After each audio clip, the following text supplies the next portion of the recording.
Hello good morning दोस्तों, आपका बहुत बहुत स्वागत है मेरे यूट्यूब चैनल जिसका नाम ऑल इन वन है। मेरा नाम हैमी है।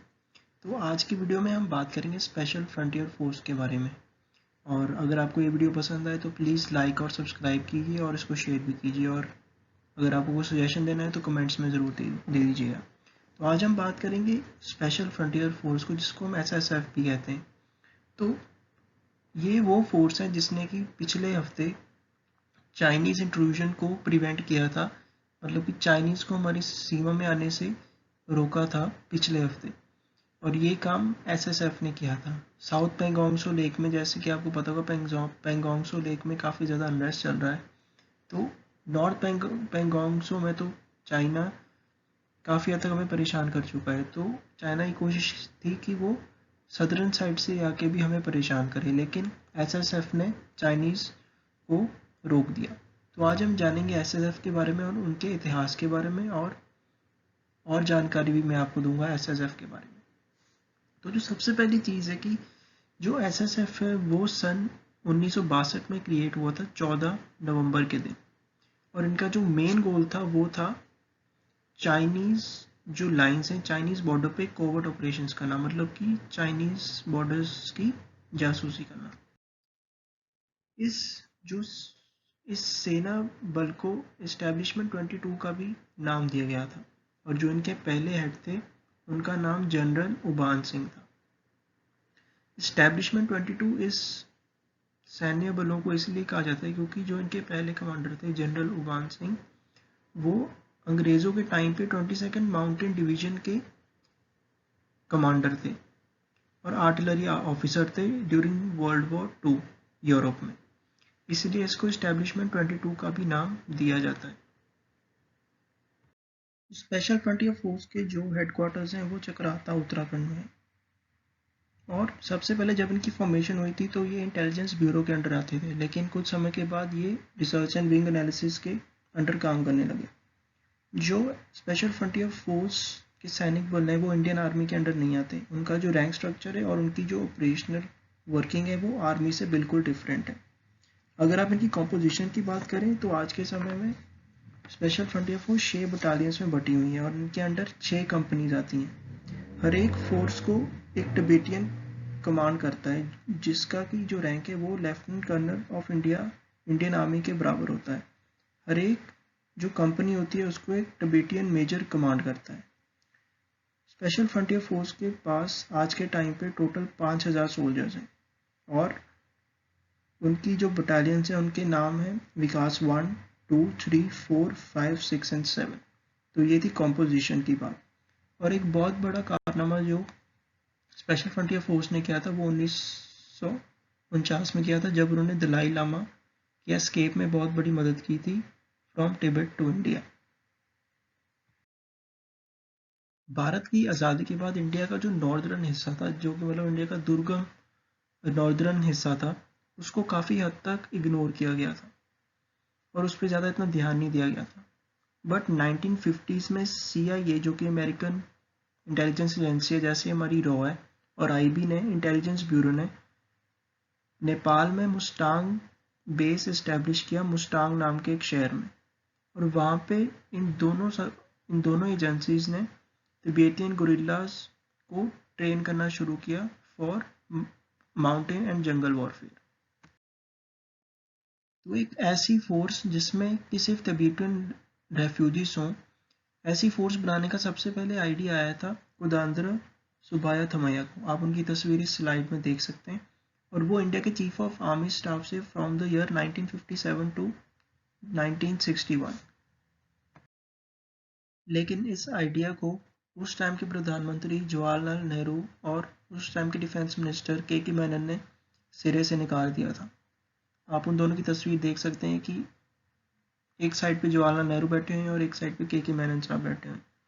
लेकिन 1962 की जंग में हारने के बाद, इंडो चाइना के वॉर के बाद, नेहरू ने यह डिसाइड किया कि एक नई फोर्स बनाई जाए जिसका नाम विकास बटालियन हो और उसमें तिब्बतियन रेफ्यूजीज को भर्ती किया जाए। ये ऑर्डर जवाहरलाल नेहरू ने दिया था in the year 1962, Sino Indian war में हारने के बाद। तो जब इस फोर्स का गठन किया गया था सन 1962 में, तो मोस्टली इसमें जो सैनिक थे वो टिबेटियन रेजिस्टेंस का हिस्सा थे। टिबेटियन रेजिस्टेंस वो मूवमेंट थी जिसमें कि जो तिब्बत के लोग थे वो चाइना के खिलाफ लड़ रहे थे आज़ादी के लिए, और वो लोग थे जो कि दलाई लामा के फॉलोअर्स थे।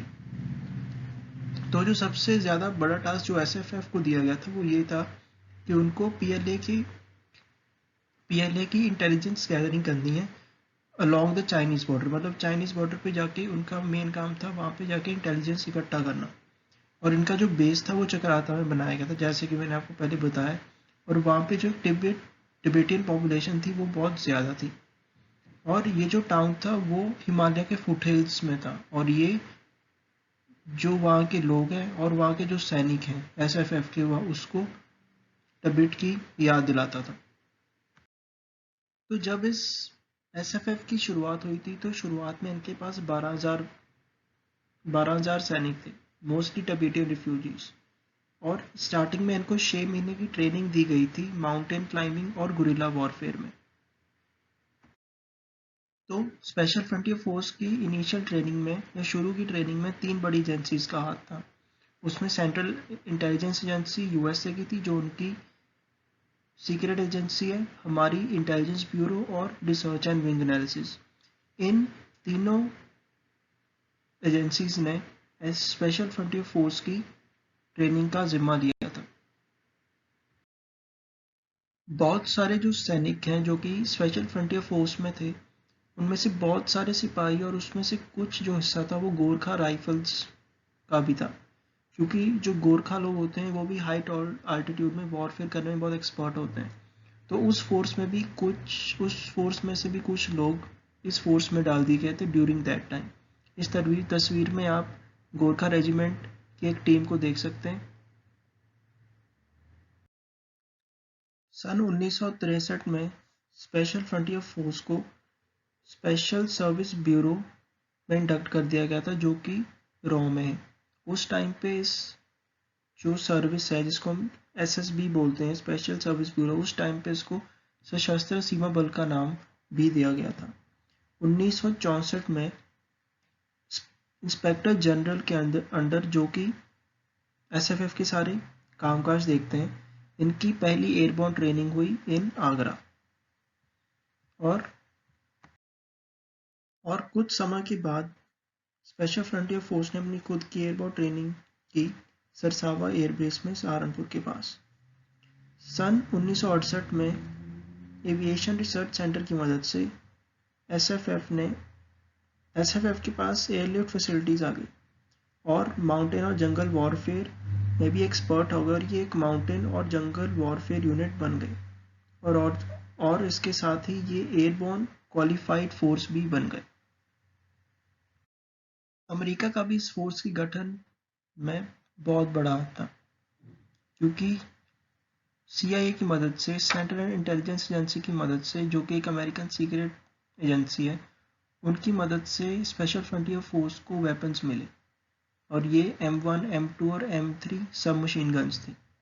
लेकिन कुछ समय के बाद सीआईए का जो सपोर्ट था स्पेशल फ्रंटियर फोर्स को वो कम होने लगा। इसकी मेन रीज़न ये थी कि एक उस टाइम पे वर्ल्ड वॉर का पीरियड था और इंडिया सोवियत यूनियन की साइड में था, और दूसरा ये था कि 1972 में जो उस टाइम के अमेरिका के प्रधानमंत्री थे रिचर्ड निक्सन, उन्होंने चाइना विजिट किया था, और ये शुरुआत थी अमेरिका और चाइना के रिलेशनशिप में एक अच्छे समय की, जिसकी वजह से सीआईए ने हिंदुस्तान और स्पेशल फ्रंटियर फोर्स से किनारा कर ली। तो अब हम स्पेशल फ्रंटियर फोर्स के कुछ कारनामे जो कि उन्हें अंजाम दिए, हम उनके बारे में बात करें। तो जो सबसे पहला काम स्पेशल फ्रंटियर फोर्स ने किया था, अब मैं उसके बारे में बताने जा रहा हूँ। तो 1964 में इंटेलिजेंस रिपोर्ट्स के मुताबिक चाइना अपने न्यूक्लियर टेस्ट कर रहा था सिनजियांग प्रोविंस में, और 16 अक्टूबर 1964 में चाइना ने अपना पहला न्यूक्लियर टेस्ट किया था सिनजियांग प्रोविंस ने। तो इस घटना के बारे में और जानने के लिए सीआईए ने 1964 में एक U2 फ्लाइट लॉन्च की एविएशन रिसर्च सेंटर से उड़ीसा से। U2 प्लेन वो होता है जो कि उस टाइम पे USA का एक स्पाई प्लेन होता था, जो कि दुश्मन के ठिकानों के बारे में पता लगाता था और उनकी फोटोज भी खींचता था।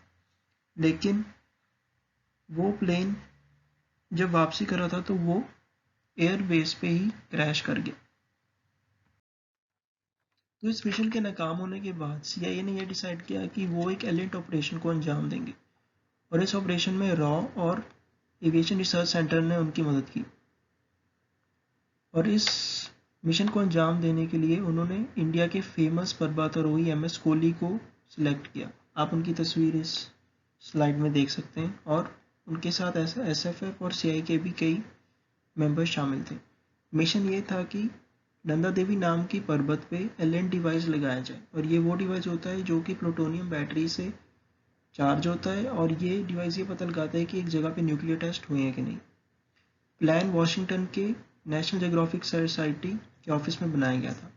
जो अटेम्प्ट था इस ऑपरेशन का वो फेल हो गया था, क्योंकि उस टाइम पे जो कंडीशंस थी वो अच्छी नहीं थी, और जो डिवाइस था वो MS कोहली और उनकी टीम ने अनमार्क छोड़ दिया था। और 1 साल के बाद जब वो वापस आए, उन्होंने ये देखा कि वो जो डिवाइस है वो वहाँ पे नहीं है।